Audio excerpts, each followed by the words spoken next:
Bonsoir à toutes et tous qui vont nous regarder en replay pour ce joyeux séminaire autour de te libérer de tes jeux de pouvoir pour oser la pleine réalisation de toi. Je suis ravie de retrouver Nelly pour cette interview comme on a l'habitude et pouvoir partager autour de ce sujet qui est vraiment central et qui concerne tout le monde puisque les jeux de pouvoir on est tous concernés par ça en tant qu'être humain. Et donc voilà, je trouve ça merveilleux qu'on puisse proposer une soirée ensemble sur ce thème, Nelly. Merci Léna pour ton accueil et moi aussi je me réjouis vraiment de pouvoir aborder ce sujet qui me tient vraiment à cœur parce que je me dis que l'humanité s'en sortira sur cette planète Terre actuellement si vraiment nous identifions nos blessures, si nous les guérissons.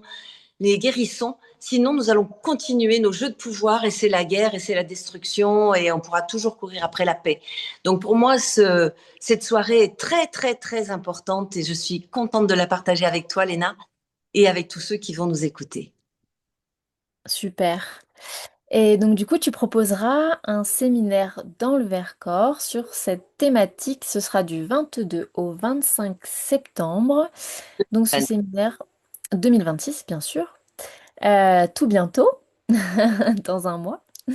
Donc du coup, à Vercors Intense, comme d'habitude, en pleine nature sauvage, au cœur de 17 hectares, avec des petits chalets en bois, donc un lieu vraiment magique et idéal pour pouvoir aborder ce thème. Oui, et c'est vrai que j'aime bien, puisque tu en parles, Léna, j'aime bien à la fois mêler le thème du séminaire, il y en a plusieurs, hein, sur le couple, sur oser guérir, sur l'argent, sur celui-ci, justement, et en même temps cette immersion dans la nature, parce que la nature nous aide justement à retrouver notre propre nature initiale et nous aide dans nos transmutations comme elle sait faire pour elle. Elle rebondit toujours, la nature. Donc c'est un lieu vraiment privilégié pour ça, à Vercors-Intense. Ouais, c'est merveilleux. Donc on vous en parlera un peu plus en détail à la fin ou au milieu, au cours de ce séminaire. Donc on va démarrer. Peut-être Nelly, s'il y a encore des personnes qui ne te connaissent pas, tu pourrais rapidement te présenter. Je vais essayer d'être rapide, hein, comme tu dis, parce que c'est pas simple pour retracer toute cette vie. Donc, par rapport au jeu de pouvoir, je suis déjà Nelly Kiel, hein. Nelly Kiel, psy, coach holistique, ça veut dire que je travaille sur tous les plans physique, émotionnel, mental et spirituel. Pour moi, c'est difficile de dissocier l'un de l'autre. Sinon, c'est un peu comme si, voilà, on allait guérir un organe, mais on prend pas en compte la globalité. Et c'est Hmm. pour donc, je dirais que mon chemin, il a commencé déjà sur cette terre très tôt. Je me demandais où j'étais. Et donc, voilà, les jeux de pouvoir, je les ai perçus très tôt. C'est pour ça que j'enseigne ça, parce que j'étais très sensible justement à toutes ces émotions, toutes ces réactions des humains à des situations. Et donc, je peux pas oublier non plus et faire l'impasse sur ce cancer à 37 ans, au moment où justement j'avais envie de laisser la vie, parce que la vie était pour moi difficile à vivre, sachant que je pouvais pas créer cette vie d'amour, de paix, de joie que j'avais tant envie de créer. Et voilà, après cette guérison dite spontanée du cancer, mais pour moi c'est pas une guérison spontanée, c'est simplement que j'ai mis en place un certain nombre de choses et je renvoie nos éditeurs à aller voir sur ma chaîne YouTube la playlist Oser guérir, vous en saurez plus. Je ne vais pas détailler la ici. Et donc voilà, ça a été une ouverture de conscience, une ouverture à une autre vie. Et donc, c'est comme si j'avais décroché la lune et que ce miracle-là m'amenait à me dire, mais je ne peux pas garder ça pour moi. Il faut que je transmette à d'autres personnes qui ont envie de le voir et de le faire et de le mettre en place dans leur vie, pour leur corps, mais aussi pour leurs relations, mais aussi Hmm. pour leur spiritualité, parce que beaucoup de personnes sont coupées de cette spiritualité qui est si importante là au-dessus de nous. Donc voilà, et je me dis que je suis une aventurière de la conscience et que les personnes aussi sur cette terre sont des aventuriers de la conscience. Parce que la vie n'est pas simple, on va en parler là. Et pour autant, bah, il faut aller au-delà de nos difficultés. Donc nous sommes vraiment de grands aventuriers. Magnifique. Ah, je peux Donc, dire que je travaille surtout à distance. J'ai eu mon cabinet pendant presque 20 ans. Et là, je travaille à distance par des séances individuelles et par des séminaires dont Léna vient de parler là, hein. Donc voilà, les jeux de pouvoir au mois de septembre, l'argent, hein, vive l'abondance et l'argent en octobre, et puis au printemps, au mois de mai, ce sera Oser guérir, et au mois de juillet, de nouveau un très beau séminaire comme on l'a eu encore cette année sur le couple, oser vivre la joie et l'harmonie dans le couple. Voilà, tout ça, ça me met en joie, vous voyez, c'est ça, c'est transmettre pour vivre le meilleur en soi et autour de soi, ne pas oublier autour de soi. Merveilleux. Eh bien, merci pour cette présentation. Du coup, on va rentrer dans le vif de notre sujet. Pour commencer, on est beaucoup finalement à souvent créer l'inverse de ce que l'on aimerait vivre, comme tu en as parlé dans ta présentation. Finalement, pourquoi on en arrive là et pourquoi on attire ou on entretient des situations qui nous font souffrir alors qu'en fait on aspire profondément à autre chose. Et oui, et bien là, on arrive direct dans le sujet, direct, parce que nous avons des blessures que j'appelle émotionnelles, d'incarnation. Qu'est-ce que c'est ce gros mot? Pour certains, c'est un gros mot, mais c'est juste, on arrive sur Terre, on s'incarne, on vient dans un corps incarné, donc on vit des blessures. Bien sûr, déjà in utero. Et les Chinois disent même, pour voir la date de naissance d'un enfant, on va les voir dans les 18 mois avant la naissance de l'enfant. C'est-à-dire qu'il y a les 9 mois de la gestation, plus les 9 mois avant que l'enfant ait été créé par ses parents. Donc oui, nous avons un passé dans lequel nous avons déjà créé beaucoup de blessures. On arrive sur Terre déjà in utero, parce que vivent papa et maman, que font vivre papa et maman et l'entourage à l'enfant. On sait bien que c'est pas toujours rose. Et puis, voilà, la naissance, et puis d'autres situations difficiles. Donc, quand tu poses la question, pourquoi on n'arrive pas à créer ce qu'on aimerait bien créer, c'est-à-dire la paix, la joie, l'amour, on aimerait bien, hein. Moi, la première, je disais déjà de 3 ans, mais je suis où? Je cherche l'amour, la beauté, et je trouve pas, et je suis malheureuse. Mais parce qu'on est sur une terre de troisième dimension, alors qu'il y a d'autres espaces-temps où on peut être en cinquième, sixième, dixième, douzième dimension, où c'est plus léger, où c'est plus fluide. Nous, on a choisi, vous avez choisi, tu as choisi de venir sur cette terre de troisième dimension, c'est-à-dire la profondeur, la longueur et la largeur, c'est tout, hein. On est juste comme ça là. Donc le côté subtil des choses, on nous l'enseigne pas. Le côté spirituel, c'est-à-dire quel est le sens de l'incarnation et le sens des difficultés qu'on vit pour aller au-delà de ça, on nous l'enseigne pas. On nous dit Mm. apprends l'histoire de France, le français, le calcul à l'école, la géo et c'est tout bon. Mais non, donc forcément, à un moment donné, on a envie de créer des belles choses parce que c'est notre âme qui nous pousse à ça, notre origine divine. Oui, n'oublie pas que tu es d'origine divine. Eh bien, quand tu vois que tu n'y arrives pas parce que tu n'as pas le mode d'emploi, eh bien forcément, c'est complètement douloureux. On n'arrive pas parce qu'on n'a Mm. pas de mode d'emploi. Moi, j'ai eu l'image il y a un an ou deux de la naissance comme étant déjà une chute, un choc, et comme si on était parachuté, même sans parachute, allez, ça va plus vite, boum, dans une sorte de forêt immense, comme une forêt amazonienne, mais on n'a pas le mode d'emploi. Eh oui, c'est ça. On n'a pas de nourriture, on n'a pas de logement pour se protéger, et c'est l'angoisse, quoi. À part quelques familles avec des parents très, très, très attentifs. Mais quand je demande aux personnes, est-ce que vous avez eu ces parents qui vous ont dit tu es important pour moi, pour toi, pour moi, toute ta vie, je t'accompagnerai. Sois rassuré, tu es beau, tu es belle, tu as des capacités, je crois en toi. Quand je pose la question, a vécu ça? J'ai une personne sur 20, 30 personnes. C'est tout. Donc, Mais tu n'es pas à part si tu ressens ça. Et si tu ressens pas ça, ok. Ou alors peut-être que tu es dans le déni. Ça aussi, hein. On verra tout à l'heure. On peut être dans le déni de ces difficultés parce que c'est tellement lourd que pendant un certain temps de vie, c'est ce que j'ai vécu, j'ai été dans le déni de ces douleurs-là. Ouais, Mm. ça m'a amené au cancer, hein, cancer du Eh foie, évidemment. eh Ah, oui. la foi, à en perdre la confiance en soi, à Mm. malade, hein, je dis bien. Donc oui, nous arrivons dans un contexte vraiment pas facile. Il y a tous les conflits familiaux, il y a tous les secrets familiaux, il y a tout le transgénérationnel. Donc oui, on n'arrive pas à créer, on rame là, hein. On rame, on rame, on rame. C'est dur. Donc oui, on crée l'inverse à cause de ces blessures émotionnelles que je vais détailler peut-être bientôt, tout de suite. Ouais.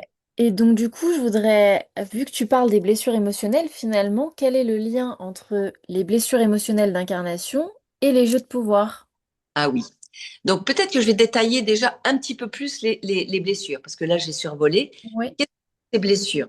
Il y a la blessure. Lise Bourbeau en a parlé très bien dans son livre Les 5 blessures, que j'ai lu il y a au moins 20 ans, voire plus. Mais j'ai l'impression qu'on va plus loin encore là. Parce que Mm. voilà, les blessures, les jeux de pouvoir et aussi l'étape au-dessus, c'est-à-dire de la transformation, de la transmutation. Moi, je me suis sentie un peu perdue. Je sentais que c'était très complet son livre, mais un peu perdu dans mais qu'est-ce que je peux faire. Donc là, je vous propose qu'on aille voir un peu, faire un inventaire de tout ça pour qu'on puisse après transmuter, transformer ça. Donc Et oui, oui, but.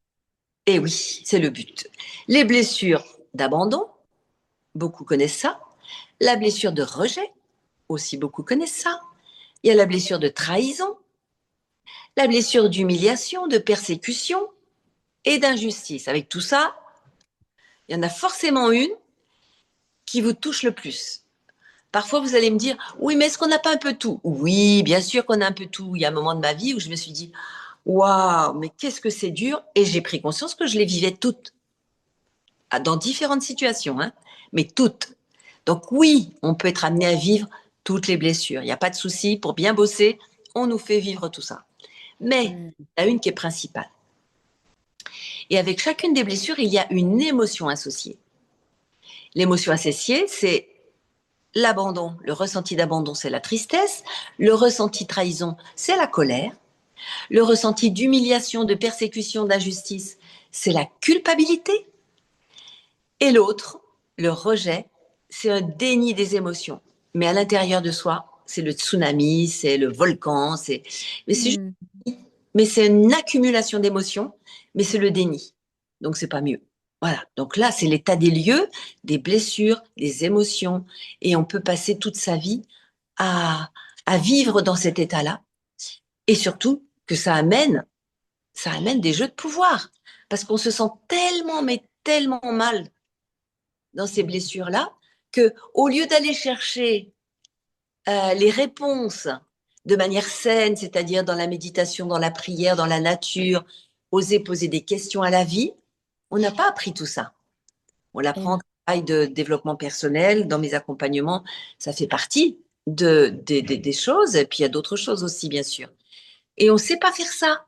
Donc, qu'est-ce qui se passe? On va aller chercher l'énergie chez l'autre. Eh oui, c'est ça. Pour Mm. guérir, c'est sûr. Le bourreau va aller chercher sa victime, la victime va aller chercher son bourreau, la, l'indifférent, ah oui, ça je ne l'ai pas dit encore, donc il faut que je nomme bien les différents jeux de pouvoir, c'est victime, bourreau, sauveur et indifférent. Parce que, effectivement, toutes ces blessures-là vont créer un jeu de pouvoir associé. La blessure de trahison, ça va être le bourreau. Je me sens tellement trahi que je vais vouloir contrôler, que je vais vouloir euh, être dans l'énergie forte, donc le Eh bourreau, oui. forcément. La victime avec sa tristesse, eh bien, elle va se transformer. L'abandon avec sa tristesse va se transformer en victime. La personne qui vit à la fois l'humiliation, la persécution et l'injustice et qui vit la culpabilité, ben elle se sent tellement nulle parce qu'elle va pas remettre en question papa, maman ou l'instituteur ou d'autres personnes autour. Elle va dire, oh, si on me persécute, si on m'humilie, si c'est injuste avec moi, c'est que c'est de ma faute. Je me sens coupable. Et elle va se transformer en sauveur. Elle va aller Mm. s'occuper d'autres au lieu de s'occuper d'elle. OK? Et la blessure de rejet, sans émotion. Mais là, c'est tellement l'état de choc à l'intérieur, c'est ah, eh ben, c'est la personne qui va être en indifférent. Elle va pas bouger, elle va pas parler beaucoup, elle va se mettre en retrait dans un groupe, ou alors elle va parler beaucoup, beaucoup à un moment donné de ses passions, de sa passion des étoiles ou du jardinage ou je sais pas, des papillons, mais sans voir que l'autre est épuisé de l'écouter. Voilà les jeux. Hmm. Et ce sont des flèches, hein. Tac, tac. On est dans une inconscience totale de ces jeux-là. C'est important de le voir vraiment, vraiment. Vois ça, c'est important parce qu'on peut passer 90 ans et mourir à 90 balais sans qu'on ait pris conscience de ça, quoi. Donc oui, c'est avec ça qu'on crée la guerre. En soi d'abord, avec nos familles et après au niveau des nations. Et Donc, oui. et je parlerai de l'autre étage après. Peut-être que tu as une autre question. Je sais pas. Dis-moi. Oui, et ben justement, je voulais clarifier un peu ça parce que je sais il peut y avoir des personnes qui peuvent se poser la question, et puis moi-même, je me suis déjà posé la question. Euh, Est-ce que du coup, on va avoir un jeu de pouvoir préférentiel? C'est-à-dire que dans nos vies, on va avoir tendance à se comporter en bourreau ou en victime ou en sauveur ou voilà, ou en indifférent. Et ou alors, est-ce que on peut visiter et en fait prendre différents rôles en fonction de nos différentes relations? Ouais, ouais, ouais, ouais. Mais comme je disais tout à l'heure, il y a un rôle principal. Il y a une Mm. blessure principale, donc il y a un rôle forcément principal. Je l'image par quatre roues, et il y a une roue qui est dégonflée. Il y a une où on ne va jamais. C'est intéressant, hein. Le bourreau, il va jamais aller jouer la victime. Ah non, Mm. ah non. Mm. Il va pas passer là-dedans, lui. Non, mais, il va être dans. Donc, il va pas passer dans son rôle de victime. Mais ce serait bien qu'il passe un peu, quand même, sans être dans la victime, dans la tristesse, qu'il ressente sa tristesse. Mm. Pas de tristesse, hein, il est en colère. La colère, elle dévaste tout. Et il va pas Oui. avoir accès à la tristesse. Donc, pour répondre à ta question, Léna, oui, c'est ça. On va expérimenter un rôle principal. Peut-être on va aller dans d'autres rôles, mais le principal, ça va être celui de la blessure principale. Oui, oui. Ok. Ouais. Super. Eh ben, merci pour tout ça. C'est tellement éclairant. Et puis moi, ça me tient à cœur aussi, puisque ce nouveau monde, on le co-créera à plusieurs, en collectif. Et tout ce qu'on peut expérimenter en collectif, hein, c'est malheureusement beaucoup les jeux de pouvoir. Oui, Et oui, tant que on ne fait pas un travail personnel chacun sur nos blessures, et ben malheureusement, on voit que les projets collectifs tombent alors que les initiatives sont incroyables, que la plupart des gens sont remplis de belles énergies et de belles intentions, et pourtant, ça ne marche pas. à cause de cela, la méconnaissance des blessures, la méconnaissance des émotions en jeu, la méconnaissance des jeux de pouvoir. Moi, j'ai abordé à un moment donné des projets comme ça, des écolieux, et j'ai vu ce qui se passait. Et j'ai vu des personnes pleurer, d'autres qui voulaient gouroutiser les autres. Enfin, c'était horrible. Hmm. Le projet au départ, il est magnifique, il est humaniste, il est magnifique. Mais oui. Mais parce que ces blessures-là ne sont pas guéries. Donc, oui, c'est important d'aller travailler sur soi individuellement. Et encore en groupe, c'est magnifique en groupe parce que, encore le dernier séminaire sur le couple, j'ai eu des retours magnifiques. Hmm. L'autre est un miroir de soi. Et il y a peut-être des choses que j'ai pas vues moi, mais quand l'autre l'exprime ou quand l'autre le met en jeu, ah, un Mais miroir c'est ça. soutient mutuellement dans cette exploration. Et oui, moi j'y crois vraiment beaucoup. Là, je suis encore en stage, mais pour moi, pas pour le plaisir. Happy Days, ça s'appelle. Et c'est vrai que faire ensemble avec d'autres pour créer une autre énergie que des énergies de violence et de rivalité, c'est extraordinaire. Mais oui, c'est magnifique. Et c'est avec ça qu'on va créer demain cette nouvelle Terre. Et comme on le dit chez Osmi, justement, à Vercors Intense, c'est pour créer cette France 2100 différente. Voilà, Hmm. énergie différente. Et c'est maintenant qu'il faut effectivement s'y mettre. Ça va pas nous tomber comme ça, d'un seul coup, d'un seul. Et non, et c'est à chacun de faire le travail. Hmm. Ah oui. Et c'est vrai que ça demande du temps, ça demande de l'argent, ça demande de l'investissement personnel, mais c'est tellement extraordinaire. Ça fait Mais que j'accompagne, ça fait 30 ans que je me fais accompagner et c'est waouh, c'est ce qui me met en joie et en vie, comme vous le voyez là, parce que j'étais une petite Nelly très timide, très réservée. Et le travail sur soi a fait que je suis aujourd'hui capable d'animer, y compris sur la sexualité, alors que je me serais mis de souris en hein. Voilà, donc oui, nous avons des capacités d'évolution. Hmm. Super. J'avais une autre question, c'était par rapport au sauveur, parce que je trouve que la société dans laquelle on vit aurait tendance à placer ce jeu de sauveur comme étant moins grave ou moins important que les autres, parce que être sauveur, c'est noble, on apporte notre aide, etc. Alors qu'en réalité, finalement, quand on regarde ton schéma de l'être humain en évolution, le jeu du sauveur, il est exactement au même niveau que les autres jeux de pouvoir, hein. Même niveau. Vous pouvez le regarder dans mon livre, au même niveau. Voilà. Et donc ça, c'était le premier point voilà, que je voulais souligner, qui me semblait important. Et donc du coup, il y a une subtilité. Je suppose qu'il y a beaucoup de thérapeutes ou beaucoup de personnes de la relation d'aide qui vont nous écouter aussi. Euh, Finalement, comment on distingue le fait d'apporter notre aide à quelqu'un, parce que on en a les moyens ou les compétences, du fait qu'on rentre dans un jeu de sauveur? Et oui, ça c'est très important, Léna, bien évidemment. Tout dépend de l'intention et tout dépend si on propose à l'autre notre aide ou si on s'impose. Combien j'ai déjà vu de thérapeutes, que je ne nommerai pas, imposer leur vision parce que ils savent. Mais non, ça c'est se comporter en sauveur. Hmm.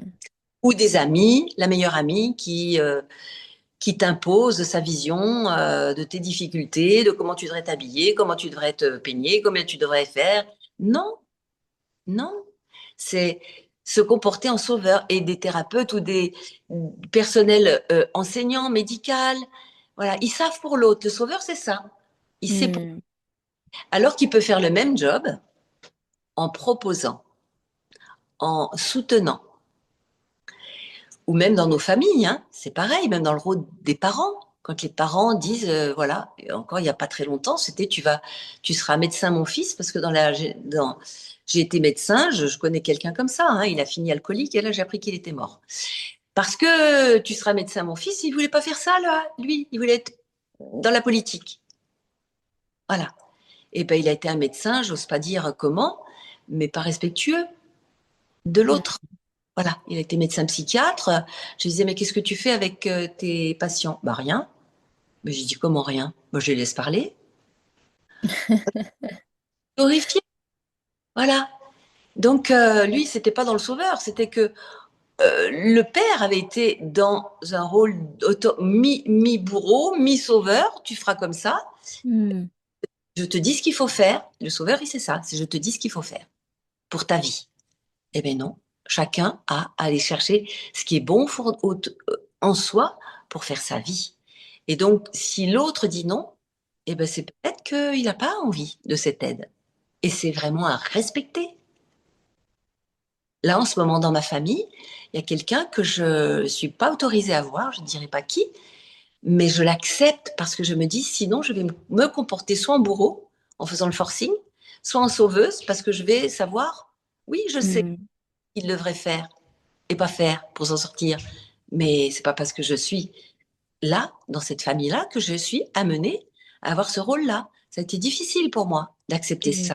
Mais c'est ça. Hmm. Alors, il a aussi, je me mets en retrait. Sinon, je peux me transformer en bourreau. Vous voyez, comme il y a des sauveurs qui peuvent Et se oui, transformer en bourreau. et oui.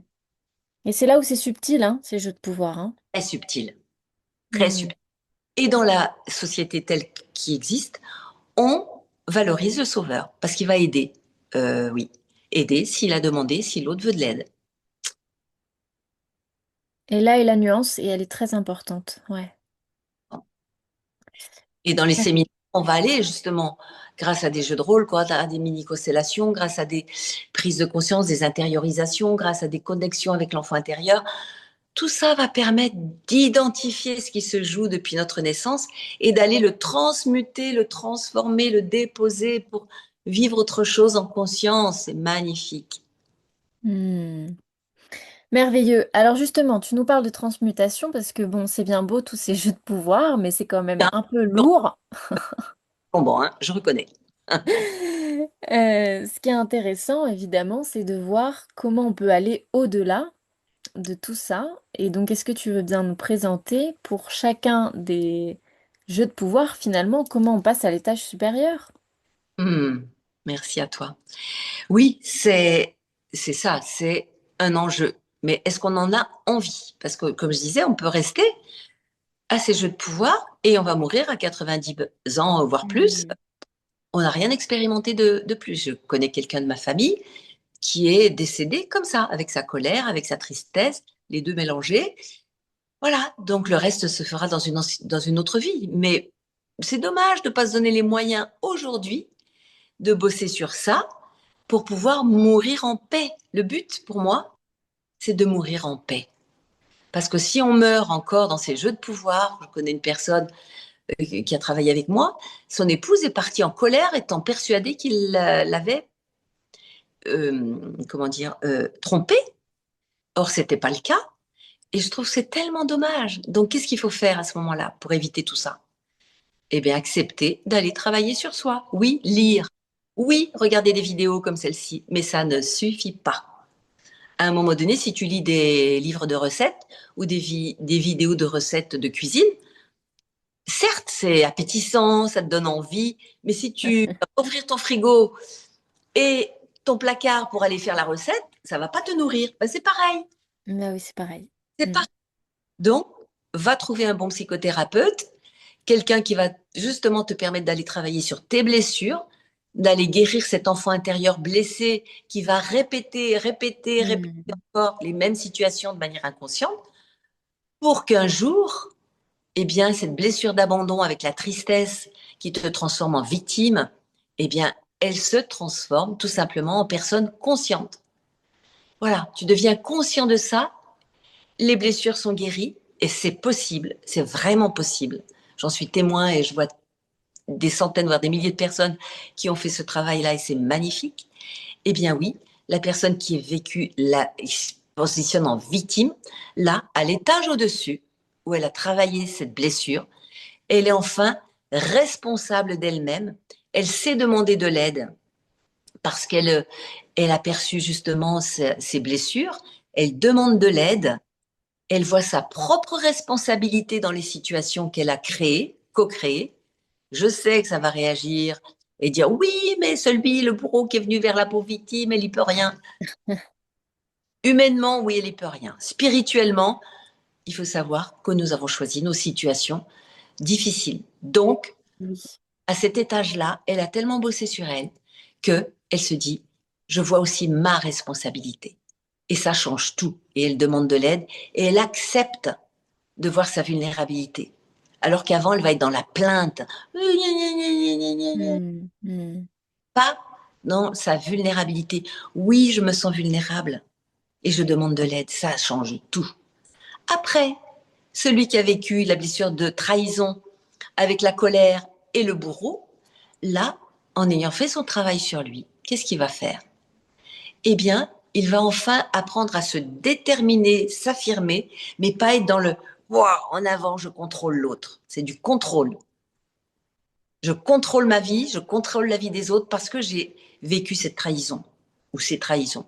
Là, je me rends compte que la vie, oui, ça fait partie de la vie. Je peux pardonner. La victime peut pardonner. Le bourreau peut pardonner aussi d'avoir été trahi. Et là, il va pouvoir enfin s'affirmer, oui, se déterminer dans sa puissance, mais sans écraser l'autre. Ça change tout encore une fois. Eh oui. Waouh. On passe à l'autre. Injustice, persécution, humiliation. On a vu tout à l'heure la culpabilité et c'est le sauveur. Et bien le sauveur à l'étage au-dessus, quand il a transmuté tout ça, grâce à son travail personnel, et ça demande du temps, encore une fois, mais on y arrive, et bien là, ce sauveur saura que chacun a ses solutions. et que même la victime, il pourra lui dire, rappelle-toi, tu as déjà réussi ça et ça. Et il va soutenir cette victime à trouver ses propres solutions parce qu'il sait que chacun a ses solutions. Et qu'est-ce qu'il va faire, celui-là, le sauveur? Il va aller s'occuper de lui. Eh oui. Alors que sinon, il est pris complètement par les autres. Et là, une personne va se reconnaître, je sais qu'elle écoutera la vidéo, une personne médecin malade d'un cancer qui a passé sa vie de médecin, pas ordinaire, hein, parce que médecin thérapeute, je dirais, Mm. à s'occuper des autres jusqu'à avoir un cancer. Et là, elle apprend. Elle apprend dans son travail. Elle n'a pas encore repris son travail de médecin. Elle ne sait pas si elle le reprendra, mais à s'occuper d'elle. Et le travail qu'on fait ensemble, en grande partie, c'est ça. Aller voir ses blessures dans sa famille, dans son histoire, et en même temps, à apprendre à se faire passer en premier. C'est un gros job qui est pas facile pour elle, mais elle y est engagée.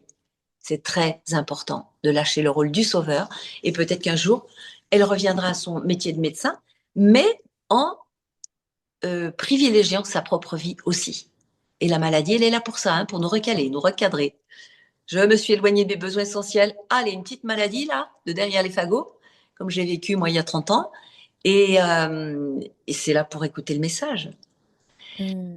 Et le dernier, blessure d'abandon avec le déni des émotions, mais avec énormément d'émotions, mais c'est dans le déni total, qui se Non, transforme. pas blessure d'abandon du coup. Ah, pardon. La blessure de rejet, merci de suivre, Léna. La blessure de rejet avec le déni des émotions, ça c'est sûr.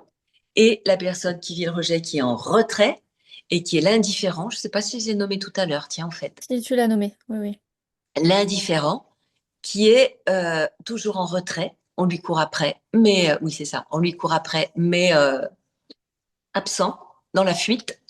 Et bien là, enfin, cette personne va pouvoir, à cet autre étage de la transformation, pouvoir parler au je, au lieu de parler de ses passions ou de ne pas parler du tout et de fuir. Je ressens ça, va pouvoir être en connexion avec son corps et avec ses émotions. Ça change tout aussi. Mm. Dans son authenticité vraie.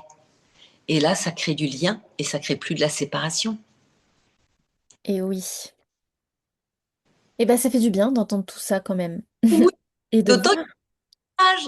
dont je parle pas toujours, c'est l'autre étage, là, cet étage-là, c'était l'étage de la connexion et La conscience la finalement. conscience. Voilà, c'est l'étape de la conscience. Mais il y a l'étage de la reconnexion avec d'où nous venons, la source, cette source divine, cette source d'allégresse, de joie. Quel que soit ce qui se passe, je ne perds pas ma joie. Je peux la perdre, allez, 1 heure, 2 heures, 2 jours, parce que, waouh, il faut accueillir le coup. Et la vie, elle nous amène plein de situations comme ça. Mais je le perds pas parce que j'ai des outils et je sais que je vais pouvoir retrouver cette joie, cette allégresse, cette connexion divine, cette connexion à la source. Et là, chacun, je vais pas en redire tout, c'est pas exactement le moment, mais chacun y a encore plus de lumière, encore plus de joie, encore plus de connexion intérieure. Hmm. Découvrir la suite pendant le séminaire. Non mais, C'est ça. Et puis c'est pour ça finalement que cette conférence et ce séminaire, hein, dans le titre, on a mis pour vivre la joie et la liberté d'être soi. Parce que finalement, c'est bien en sortant de ces jeux de pouvoir qu'on va pouvoir atteindre ces états oui, plus élevés. oui. Et Mm. la réalisation de soi aussi. Dans le titre, c'est réalisation de soi. Parce qu'une fois qu'on a bossé sur ces états qui nous limitent, qui nous amènent toujours vers le fond de la piscine, le fond de l'eau, eh bien oui, on peut apprendre plus facilement à se réaliser. Oui, nous sommes venus sur Terre dans cette incarnation pour vivre des blessures, mais c'est pas pour y rester. C'est juste pour transmuter ça. Combien je vois personnes que j'accompagne qui, hop, ils transmutent, ça transmute, ça transmute. Waouh, mais c'est magnifique. Que ce soit des agressions sexuelles, que ce soit être délaissé par papa ou maman, être jugé, qu'on n'ait pas cru en lui ou en elle.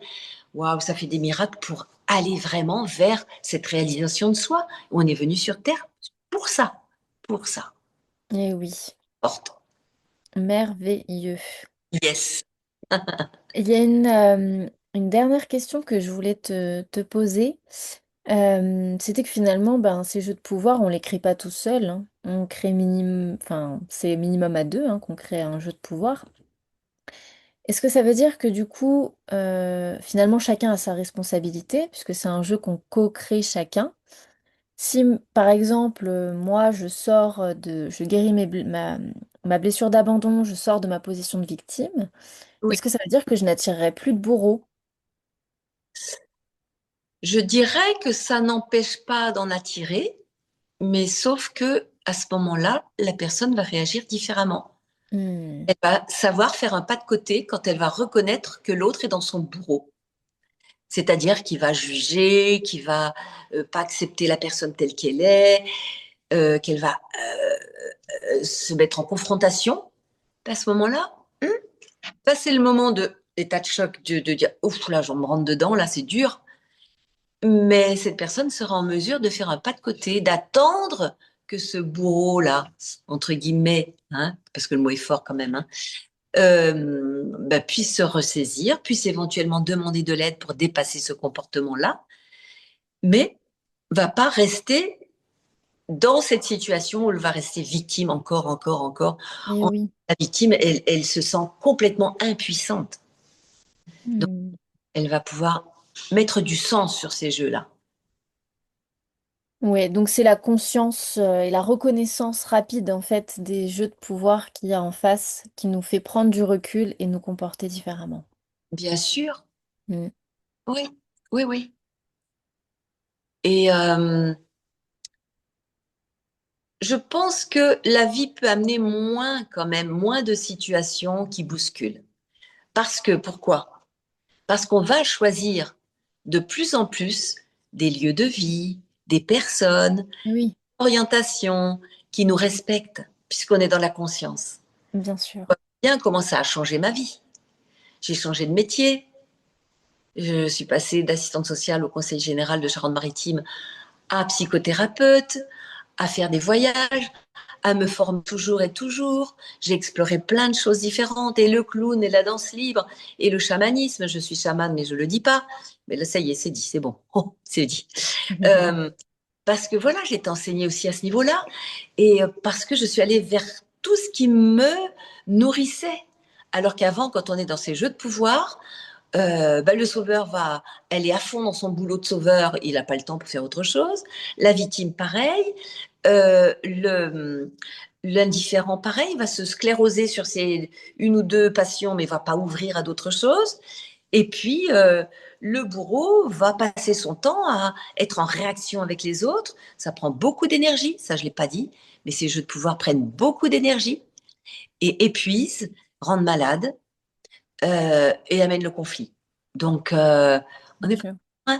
Alors qu'à l'étage au-dessus, on sait qui nous sommes, on sait que tout ça, ce sont des jeux et que nous avons des outils pour aller y faire face et nous pouvons toujours choisir des lieux, des personnes qui vont nous permettre d'aller au-delà de nos limitations et Et oui. rester connectés à notre part spirituelle qui est très importante puisque si on est déconnecté de notre part spirituelle, c'est comme si on était balancé là dans une arène. L'image qui me vient, c'est dans une arène avec les lions autour. C'est pas drôle, hein? Alors qu'après, nous sommes au milieu de la nature avec les fées, les lutins, et c'est beaucoup plus joyeux, n'est-ce pas, Lynn? Très clair. N'est-ce pas? Et donc, si vous voulez rencontrer aussi les fées et les lutins, eh ben, vous pouvez venir du 22 au 25 septembre à Vercors Intense, donc dans le Vercors, à Vassy-en-Vercors, pour eh bien, participer à ce joyeux séminaire et enfin vous donner l'opportunité de dépasser tous ces jeux de pouvoir, en tout cas de commencer un travail euh, là-dessus. Donc bah, pour tous ceux qui sont sur le groupe Oser être soi de Nelly, il y aura toutes les infos. Ouais, le groupe WhatsApp, oui, pardon. Il y aura toutes les infos du séminaire hein, sur le site internet d'Osmi que je remettrai les différents liens. Et vous pouvez évidemment toujours me contacter pour avoir plus d'informations. Donc moi c'est Léna et vous pouvez me contacter au 06 41 91 00 05. Ce sera avec joie. Et puis bah, pour tous ceux qui sont sur la communauté OSMI, je mettrai aussi les différentes informations dans l'ensemble des groupes WhatsApp. Rappelez-vous, OSMI, c'est pour préparer une France différente à l'horizon 2100. C'est le moment. Des relations différentes, des communications différentes, oser guérir, oser, comment tu dis toi? Oser se guérir pour guérir le monde. Et toi, tu dis, Se transformer soi pour transformer le monde. voilà. Et Léa et Guillaume et d'autres personnes euh, préparent justement ça aussi avec l'école des loups. Allez. Exactement. Donc on fait plein de chouettes choses dans le Vercors, donc vous pouvez aussi me contacter pour tout ça. Il y a énormément, enfin voilà, c'est un collectif de co-entrepreneurs extraordinaire. On va se retrouver là au mois de fin août, début septembre. Nelly, tu y seras aussi. Bien sûr, avec joie. Et donc voilà, c'est toujours de chouettes moments. Donc si vous vous sentez appelé aussi de nous rejoindre pour co-créer cette humanité et planète différente, eh ben bienvenue, puisque plus on va se regrouper entre nous, et plus on va créer des beaux égrégores lumineux qui vont voilà, faire face à toute la violence de ce monde qui est aussi là. Et oui, puisque quand il y a la lumière, il y a aussi l'ombre, évidemment. Oui, oui. Et c'est à nous de choisir. C'est Voilà. ça. C'est une unité, l'ombre et la lumière, mais à chaque instant, on a à choisir. J'étais en train de parler avec des personnes là tout à l'heure. L'une me disait non, moi je veux pas la voir, l'ombre. Oui, ça ne veut pas dire qu'elle n'existe pas. Mais Mais oui. on en fait une unité, on l'accueille. Voilà, c'est pas le sujet ce soir, mais c'est vrai que ça va permettre aussi tout ça de pouvoir voir l'ombre, la lumière, et puis voir comment se dégager aussi de cette ombre et choisir justement ce chemin lumineux de co-créer ensemble. En tout cas, j'étais ravie, par l'intermédiaire de ce petit écran, d'être en contact avec toi, Léna, et avec ceux qui vont nous écouter. N'hésitez pas à diffuser autour de vous cette vidéo, à la liker sur YouTube, à mettre des commentaires, à partager, donc comme je vous disais, voilà, et à vous abonner à la chaîne. On est obligé de le dire, hein, pour que vraiment tout ça soit activé et qu'on puisse partager nos beaux engagements auprès d'un maximum de personnes. C'est le moment et nous avons besoin de vous, de toi aussi. Et oui, donc on vous retrouve tout bientôt dans le Vercors pour ce séminaire ou pour un autre hein, au mois d'octobre sur l'abondance financière, au mois de mai, oser guérir, et puis au mois de juillet, ce sera oser vivre la joie et l'harmonie dans le couple. Yeah. À tout bientôt, un grand merci à toi Nelly, c'est toujours un plaisir de partager ces moments. Une petite chose avant de nous quitter, Léna. Mon site, c'est www.oser-être-soi.fr. Et je voulais rajouter une chose. Si vous voulez être intégré sur le groupe Oser être soi, Nelly Kiel, de WhatsApp, qui est un groupe vraiment d'échanges, d'informations, et puis des petits flashs aussi sur des éléments intéressants de la vie et de la connaissance de soi, eh bien, n'hésitez pas. Vous écrivez sur mon site, vous vous inscrivez sur le site et vous dites inscription au groupe WhatsApp Oser être soi et nous nous y retrouverons aussi. À très bientôt d'une manière ou d'une autre. Bien pour rester en contact. Avec joie. À tout bientôt. Merci. Merci à tous. Au revoir.